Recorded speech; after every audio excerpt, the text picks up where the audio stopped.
ஆண்டவர். நமக்கும் பலன் தர அவரால் முடியும். அவர் ஒரு வார்த்தை சொன்னால் போதும். நம்மால் ஆயுள் முழுவதும் நாம் ஆரோக்கியமாய் இருக்க முடியும். நம்முடைய விசுவாச குறைவினால் தான் பல பலவீனங்கள், நோய்கள், வியாதிகள் நம்மை தொடர்ந்து வருகிறது. அதனால் நாம் அதை புரிந்து கொண்டு நம்முடைய பலவீனங்களுக்காக, பாடுகளுக்காக நாம் கவலைப்பட்டுக் கொண்டிராமல் கர்த்தருக்கு பிரியமாய் நடக்க பழக வேண்டும். கர்த்தருக்கு பிரியமான விசுவாசத்தை நாம் கற்றுக்கொள்ள வேண்டும்.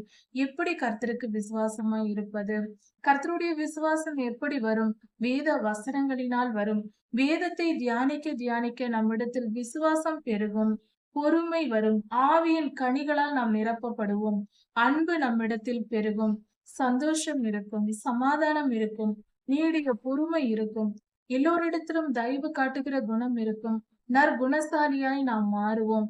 கர்த்தரிடத்தில் விசுவாசம் பெருகும். ஆவியின் கனிகளில் ஒன்று விசுவாசம். அந்த விசுவாசம் நமக்கு கிடைக்கும். நம்முடைய பிதாவாகிய தேவனுடைய அன்பும் ஆண்டவராகிய இயேசு கிறிஸ்துவின் கிருபையும் சமாதானமும் உங்கள் அனைவரோடும் கூட என்றென்றைக்கும் இருப்பதாக. தலைப்பு: நான் உன்னை விட்டு விலகுவதும் இல்லை, உன்னை கைவிடுவதும் இல்லை. உபாகம் 33ஆம் அதிகாரம் 34ஆம் அதிகாரம். இந்த வேத பகுதியில் மோசேயா மரிப்பதற்கு முன்பாக அவர் சீனாய் மலையில் கர்த்தரை கண்ட தரிசனத்தை சொல்லுகிறார். இஸ்ரவேலரை ஆசீர்வதிக்கிறார். கர்த்தரை எப்படி சீனாய் மலையில் அவர்கள் பார்த்தார்கள் என்பதை குறித்து சொல்லியிருக்கிறார் இந்த வேத பகுதியில். கர்த்தர் பிரசன்னமானார். மகா பெரிய வெளிச்சமாக தோன்றியிருக்கிறார். கர்த்தருடைய திருக்கரங்களில் அவருடைய அக்னிமயமான நியாய புஸ்தகம் இருந்தது என்று சொல்லப்பட்டிருக்கிறது. அவருடைய கரத்தில் எழுதி வைக்கப்பட்டிருந்ததா. ஆயிரமான பரிசுத்தவான்களோடு கர்த்தர் அங்கு பிரசன்னமாகி இருக்கிறார். கர்த்தரை சீனாய் மலையில் இஸ்ரவேலர்கள் கண்டபொழுது ஆயிரமான பரிசுத்தவான்களும் கூட இருந்ததாக வேதத்தில் இந்த இடத்தில் சொல்லப்பட்டிருக்கிறது. இதற்கு அடுத்தபடியாக மோசேயா இஸ்ரவேலர்கள் அனைவரையும் ஒவ்வொரு கோத்திரமாக அவர்களுக்கு ஆசீர்வாதங்களை கூறுகிறார். அதை குறித்து இங்கு எழுதப்பட்டிருக்கிறது 33ஆம் அதிகாரம் முழுவதுமாக. இப்படியாக தனிப்பட்ட முறையில் ஒவ்வொரு கோத்திரத்தையும் மோசேயா ஆசீர்வதிக்கிறார். அதன் பின்பாக இஸ்ரவேல் முழுவதையும் ஆசீர்வதிக்கிறார். கர்த்தர் உன் கேடகமுமாய் இருப்பார். அவர் உன் கண்மலையாய் இருப்பார். உன் சத்துருக்கள் இச்சகம் பேசி அடங்குவார்கள். உன் சத்துருக்கள் உன்னை மேற்கொள்ள மாட்டார்கள். கர்த்தர் உனக்காக யுத்தம் செய்வார் என்ற இந்த ஆசீர்வாத வார்த்தைகளை சொல்லி மோசேயா இஸ்ரவேலர்கள் எல்லாரையும் ஆசீர்வதித்து முடிக்கிறார். அடுத்ததாக உபாகமம் 34ஆம் அதிகாரம். இந்த வேத பகுதியில் மோசேயா மலையின் மேல் ஏறி செல்கிறார். அவருடைய காலம் முடிந்தது, அவர் மரணம் அடையும் நேரம் வந்தது, மலையில் ஏறி வா என்று கர்த்தர் சொல்லுகிறார். கர்த்தருடைய கட்டளையின்படியே மோசேயா செல்லுகிறார். அங்கு மலையின் மேல் ஏறி போன பின்பு கர்த்தர் அவரோடு வந்து மோசேயாவோடு கூட இருந்து இஸ்ரவேல் தேசத்தை, அதாவது இஸ்ரவேல் சுதந்திரிக்க போகிற கானான் தேசத்தை சுற்றி காண்பிக்கிறார். கர்த்தரே கூட இருந்து எல்லாவற்றையும் காண்பிக்கிறார். அப்பொழுது இயேசு கிறிஸ்து என்ற நாமம் அறிவிக்கப்படாமல் இருந்ததினால் கர்த்தர் என்று சொல்லப்பட்டிருக்கிறது. அப்பொழுது மோசேயாவோடு கூட இருந்தது இயேசு சாமி தான் இருந்திருக்கிறார். அவர் கூட இருந்து எல்லா பகுதிகளையும் சுற்றி காண்பித்து இப்படியாக இருக்கிறது, நீ அதை பார்க்கலாம், ஆனால் அதற்குள் பிரவேசிக்க முடியாது என்று சொன்னார். இந்த காரியங்கள் கர்த்தர் கட்டளையிட்டபடியே நடந்தது. அதன்படி கர்த்தர் கட்டளையிட்டபடியே மோசேயா எல்லாவற்றையும் பார்த்த பின்பு மோசேயா அங்கேயே மரணம் அடைந்தார். இது எடுத்துக்கொள்ளப்படுதல் போல நடந்தது. உடனே அவர் நல்ல ஆரோக்கியத்துடனும் சுகபலனோடும் இருந்தார். 120 வயது ஆன மோசேயா மலையின் மேல் தனியாக ஏறி சென்றிருக்கிறார். அந்த அளவுக்கு பலசாலியா இருந்திருக்கிறார். அவர் கண்கள் இருளடையவில்லை, பார்வை குறைபாடு இல்லை என்று வேதத்தில் கொடுக்கப்பட்டிருக்கிறது. உபாகமம் 34ஆம் அதிகாரத்திலேயே. அப்படியாக சுக பலன் ஆரோக்கியத்தோடு முழு பலத்தோடு மலையில் ஏறி நின்று கர்த்தரோடு பேசி முடித்த பின்பு மோசேயா மரணம் அடைந்தார். மோசேயாவின் சரீரத்தை கர்த்தரே அடக்கம் பண்ணினார். மோசேயாவின் கல்லறையை ஒரு மனிதனும் அறியான் என்று வேதத்தில் கொடுக்கப்பட்டிருக்கிறது. கர்த்தர் ரகசியமாக வைத்திருக்கிறார். அது அந்த பள்ளத்தாக்கில் புதைக்கப்பட்டது என்று சொல்லப்பட்டிருக்கிறது. மோசேயாவின் சரீரம் அதே இடத்தில் கர்த்தர் அடக்கம் பண்ணினார் என்று சொல்லப்பட்டிருக்கிறது. மோசே ஐயா யோசுவா ஐயாவின் மேல் தன் கைகளை வைத்ததினால் யோசுவா ஐயா ஞானத்தின் ஆவியினால் நிரப்பப்பட்டு இஸ்ரவேல் ஜனங்களை வழிநடத்த எல்லா ஆசீர்வாதத்தையும் பெற்றுக்கொண்டார். அதன்படி அவர் வழி நடத்தினார். மோசே ஐயாவின் காலம் முடிந்தது. மோசே ஐயாவை போல முகமுகமாய் கர்த்தரை தரிசித்த வேறொரு தீர்க்கதரிசி இஸ்ரவேலில் எழும்பினதில்லை என்றே வேதம் சொல்லுகிறது. அந்த அளவுக்கு மோசே ஐயா கர்த்தரோடு நெருங்கிய உறவோடு இந்த உலகத்தில் வாழ்ந்திருந்தார். இதில் ஒரு காரியத்தை நாம் கற்றுக்கொள்ளலாம். மோசே ஐயாவின் சரித்திரத்தை பார்க்கும்போது அவருடைய வாழ்க்கையில் நடந்த காரியங்களை நாம் கவனிக்கும் போது பல காரியங்களை தெரிந்து கொள்ளலாம். அதில் ஒரே ஒரு காரியத்தை, அவருடைய சரீர பலனை குறித்து நாம் தெரிந்து கொள்ளலாம். இன்று நாமும் கர்த்தருடைய பிள்ளைகள் அநேகம் வியாதிகளால் இருக்கலாம், போராட்டங்களால், மன உளைச்சலினால், பலவிதமான நோய்கள் இக்காலத்தில் மிகவும் துன்பப்படுத்துகிறது. இப்படிப்பட்ட பலவீனங்கள், குறைபாடுகள் எது இருந்தாலும் தயவு செய்து ஒரு காரியத்தை மறந்துவிட வேண்டாம். நாம் அதற்காக கவலைப்படக்கூடாது. துக்கப்பட்டு புலம்பிக் கொண்டு அழுது கொண்டு இருக்கக்கூடாது. நம் சரீரத்தில் எந்த பலவீனம் இருந்தாலும் கர்த்தரிடத்தில் நமக்கு முடியவில்லை, கஷ்டமாக இருக்கிறது என்றால் ஜெபித்து கேட்கலாம். ஆனால் மற்ற மனிதர்கள் முன்பாக நாம் புலம்பிக் கொண்டு வேதனைப்பட்டு கொண்டு இருக்கக்கூடாது. ஒரு காரியத்தை மறந்துவிடக் கூடாது. நம் சரீரத்தை படைத்தவர் நம் ஆண்டவர். அவரை நாம் விசுவாசித்து நடக்கிறோம்.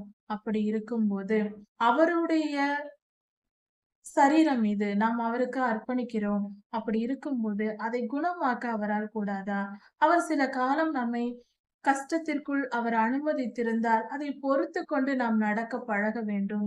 அதை ஏற்றுக்கொள்ள வேண்டும் மனப்பூர்வமாக. சீக்கிரமாய் விலக வேண்டும் என்று கேட்கலாம். ஆனாலும் கர்த்தருடைய சித்தத்திற்கே நாம் இடம் கொடுக்க வேண்டும். சிலுவை பாடுகள் வலியும் வேதனையும் நிறைந்ததுதான். அது எப்படிப்பட்ட பாடு வார்த்தையினால் சொல்ல முடியுமோ அப்படிப்பட்ட காரியத்தை கூட கர்த்தர் என்னை இந்த பாத்திரம் என்னை விட்டு நீங்க கூடுமானால் நீங்கட்டும், இல்லை என்றால் உம்முடைய சித்தப்படி ஆகட்டும் என்றே ஒப்பு கொடுத்தார் நமது ஆண்டவராகிய இயேசு கிறிஸ்து. அதே போல நாமும் அப்படி இருக்க வேண்டும். நம் சரீரத்தில் பலவீனங்கள் வந்தால் சரீரத்தை படைத்தவருக்கு அதை குணமாக்க முடியும். எத்தனை டாக்டர்கள் சொல்லலாம் குணமாக்க முடியாது, இவள் ஆயுள் முழுவதும் நோயாளிதான், ஆயுள் முழுவதும் மாத்திரை சாப்பிட வேண்டும் என்றெல்லாம் சொல்லுவார்கள். மறக்க வேண்டாம், கர்த்தருடைய வல்லமைக்கு முன்பாக மனிதரின் வல்லமை எப்படிப்பட்டது. கர்த்தர் பெரியவராய் இருக்கிறார். அவரால் எல்லாம் செய்ய முடியும். அவர் நம்மை பாதுகாக்கிறவராய் இருக்கிறார். நாம் வாழ்கிற இந்த காலத்திலும் பலருடைய பல பிரபலமான உயர்ந்த நிலையில் இருக்கிற அதிகமான ஊழியக்காரர்கள், நல்ல ஊழியக்காரர்கள், அவர்கள் பிரபலமானவர்களோ அல்லது சாதாரணமானவர்களோ உலகத்தால் அறியப்படாத அதிகமாய் தெரியாத மக்களாக கூட இருக்கலாம். ஆனால் உண்மையான ஊழியர்கள், போதகர்கள் எத்தனையோ பேர் சிறு வயதில் மிகவும் உபத்திரவப்பட்டு பாடுகளின் மத்தியில் வியாதி, இனி இந்த பிள்ளை பிழைக்காது என்றெல்லாம் சொல்லுவார்கள். அப்படிப்பட்ட நிலையில் இருந்தவர்கள் 70, 80 வயது வரை வாழ்ந்து அவர்கள் கர்த்தருக்கு ஊழியம் செய்கிறார்கள். அந்த நோய் சிறு வயதிலேயே குணமாகியும் விடுகிறது.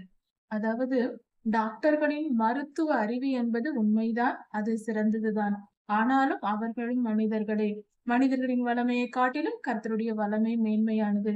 கர்த்தர் நமக்கு கிருபை செய்தால் எப்படிப்பட்ட வியாதியோ பிரச்சனைகளோ இருந்தாலும் கர்த்தரால் கூடாத காரியம் ஒன்றும் இல்லை. அந்த எண்ணம் நமக்குள் வர வேண்டும். அந்த விசுவாசம் நமக்குள் வர வேண்டும். எப்படிப்பட்ட பாடுகளாய் இருந்தாலும் ஜெபித்தால் எல்லாம் நீங்கிவிடும். கர்த்தரின் வல்லமை அதை நீக்கிவிடும். நாம் விசுவாசித்தால் அந்த சுகத்தை பெற்றுக் கொள்ளலாம். எப்படிப்பட்ட பாடுகளா இருந்தாலும் விசுவாசத்தினால் பெற்றுக்கொள்ளலாம்.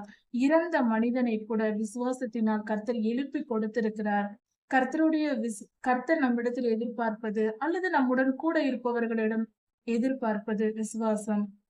ஒரு மனிதன் நோயாளியா இருக்கும்போது, தன்னிலை மறந்திருக்கும் போது, யாராவது ஒருவர் அந்த மனிதனுக்காக விசுவாசித்தால், கர்த்தரால் இது கூடும் என்று விசுவாசித்தாலே அந்த நோயுற்ற மனிதனை கர்த்தர் குணமாக்குவார். ஒரு மனிதனின் இருதயத்தில் தோன்றும் விசுவாசமானது கர்த்தரால் மதிக்கப்படுகிறது.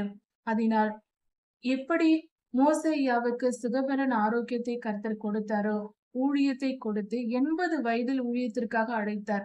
மோசேயாவின் மனநிலை எப்படி இருக்கும்?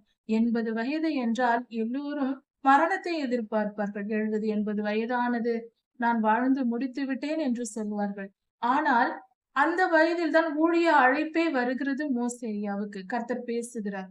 அப்படியானால் அதன் பின்பாக 40 வருடங்கள் 40 வருடங்கள் கர்த்தர் அவரை பயன்படுத்தினார். சுக பலன் ஆரோக்கியத்தோடு, சரீர பலன் குறையாமல் ஒரு 20, 30 வயது வாலிபன் போல அவர் கடைசி வரை வாழ்ந்திருக்கிறார். மலை மேல் தன்னுடைய கால்களால் ஏறி இருக்கிறார் என்று பார்க்கும்போது, அவர் பார்வை குறைபாடு இல்லை என்று சொல்லும்போது, அவருக்கு பலன் தந்த அதே ஆண்டவர் நமக்கும் பலன் தர அவரால் முடியும். அவர் ஒரு வார்த்தை சொன்னால் போதும், நம்மால் ஆயுள் முழுவதும் நாம் ஆரோக்கியமாய் இருக்க முடியும்.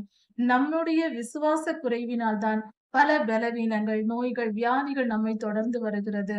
அதனால் நாம் அதை புரிந்து கொண்டு நம்முடைய பலவீனங்களுக்காக, பாடுகளுக்காக நாம் கவலைப்பட்டு கொண்டிராமல் கர்த்தருக்கு பிரியமாய் நடக்க பழக வேண்டும்.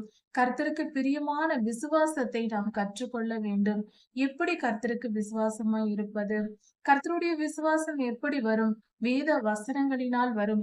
வேதத்தை தியானிக்க தியானிக்க நம்மிடத்தில் விசுவாசம் பெருகும், பொறுமை வரும், ஆவியின் கனிகளால் நாம் நிரப்பப்படுவோம், அன்பு நம்மிடத்தில் பெருகும், சந்தோஷம் இருக்கும், சமாதானம் இருக்கும், நீடிய பொறுமை இருக்கும், எல்லோரிடத்திலும் தயவு காட்டுகிற குணம் இருக்கும், நற்குணசாலியாய் நாம் மாறுவோம்.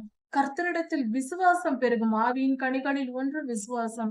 அந்த விசுவாசம் நமக்கு கிடைக்கும். விசுவாசம் பெறக்கூடிய வழி என்னவென்று கலத்தியர் 5ஆம் அதிகாரத்தில் கொடுக்கப்பட்டிருக்கிறது. ஆவியின் கனிகளில் ஒன்று. பரிசுத்த ஆவியானவர் நமக்குள் வரும்போதுதான் விசுவாசம் இருக்கும். விசுவாசிக்கிறவர்களால் தான் நன்மையை பெற முடியும். விசுவாசம் இல்லாமல் எந்த சுகத்தையும் நம் கர்த்தரிடத்தில் பெற்றுக்கொள்ள முடியாது. பரிசுத்த ஆவியானவர் ஒருவரிடத்தில் வந்து அதை ஏற்றுக்கொள்ள, பரிசுத்த ஆவியானவரை ஏற்றுக்கொள்ள மனதாய் இருக்கிறவர்களே குணப்பட முடியும். பலர் இதை விசுவாசிப்பதில்லை, ஆவியின் கனிகளை பெற்றுக்கொள்வதில்லை. பரிசுத்த ஆவியானவரையே விசுவாசிப்பதில்லை என்றால் விசுவாசம் எங்கிருந்து வரப்போகிறது? அது நமக்கு மிகப்பெரிய நஷ்டமானது. நம்மை நாமே கெடுத்துக் கொள்கிறோம். விழிப்புணர்வாய் இருப்போம். வேத வசனங்களை தியானிப்போம். நமக்குள் பரிசுத்த ஆவியானவர் வருவார். ஜெபிக்கும் போது பரிசுத்த ஆவியானவர் நமக்குள் வருவார். பரிசுத்தம் நமக்குள் வர வர, நாம் மனம் திரும்ப திரும்ப, நாம் பரிசுத்தம் அடைய அடைய நமக்குள் நன்மைகள் பெருகும். ஆவியின் கனிகள் முழுவதும் நமக்குள் வாசமாய் இருக்கும். விசுவாசம் வரும், சாந்த குணம் வரும், இச்சையடக்கம் வரும். பலர் சொல்லுவார்கள், என்னால் இந்த பழக்கத்தை விட முடியாது, கண்களின் இச்சை விட முடியாது, மாம்சத்தின் இச்சை விட முடியாது, என்னால் இது இல்லாமல் இருக்க முடியாது என்று எதற்காவது ஒன்று அடிமைப்பட்டிருப்பார்கள். எல்லா மனிதராலும் பரிசுத்த ஆவியானவர் வந்தால் விடுதலையாகி சுதந்திரமாய் இருக்க முடியும். எப்படிப்பட்ட தீய பழக்க வழக்கத்தையும் பரிசுத்த ஆவியானவர் நீக்கி போடுவார். நமக்குள் அதை செய் என்றாலும் அந்த பாவத்தை செய்ய தோன்றாது. அந்த ஒரு கெட்ட பழக்கத்தை நீ இதை பயன்படுத்து, ஒரு சிகரெட் பயன்படுத்து, ஒரு சாராயத்தை எடுத்துக்கொள் என்று சொன்னாலும் அதை எடுக்க நம்மால் முடியாது. அதாவது அந்த பழக்கம் இருந்தவர்கள் ரட்சிக்கப்பட்டு பரிசுத்த ஆவியானவரால் நிரப்பப்பட்டு விட்டால் அதன் பின்பு தீமையான காரியங்களை தொடவே அவர்களுக்கு விருப்பம் வராது. அப்படிப்பட்ட ஒரு பரிசுத்த நிலையை கர்த்தர் நமக்கு தருவார். அதற்கு நாம் செய்ய வேண்டியது மனம் திரும்புதல். மனம் திரும்ப வேண்டும் என்றால், கர்த்தருக்கு கீழ்ப்படிய வேண்டும் என்றாலும், மனம் திரும்ப வேண்டும் என்றாலும், விசுவாசம் பெற்றுக்கொள்ள வேண்டும் என்றாலும் ஜெபமும் வேத வாசிப்பும் முக்கியமாய் இருக்கிறது. கர்த்தரிடத்தில் ஜெபித்து, ஆண்டவரே உம்முடைய வசனங்களை எனக்கு போதித்தருளும் என்று கேட்டு, கர்த்தருடைய வார்த்தைக்கு செவி கொடுத்து, வேத வசனங்களை தியானித்து, கர்த்தருக்கு நம்மை அர்ப்பணித்து ஜெபித்து பரிசுத்தம் அடைவோம். ஆவியின் கனிகளால் நிரம்புவோம். கர்த்தருடைய ரட்சிப்பை பெற்றுக்கொள்வோம். நோய் நொடியின்றி ஆரோக்கியமாக சமாதானமாக வாழலாம். எப்படிப்பட்ட வியாதியாய் இருந்தாலும் எல்லாம் கர்த்தருக்கு உட்பட்டதே. கர்த்தரே பெரியவர், நோய்கள் பெரியதல்ல. கர்த்தரை விசுவாசிப்போம், அற்புத அடையாளங்களை பெற்றுக்கொள்வோம். கர்த்தர் உங்களை ஆசீர்வதிப்பாராக. இதன் தொடர்ச்சியை அடுத்த செய்தியில் பார்க்கலாம். மாரநாதா.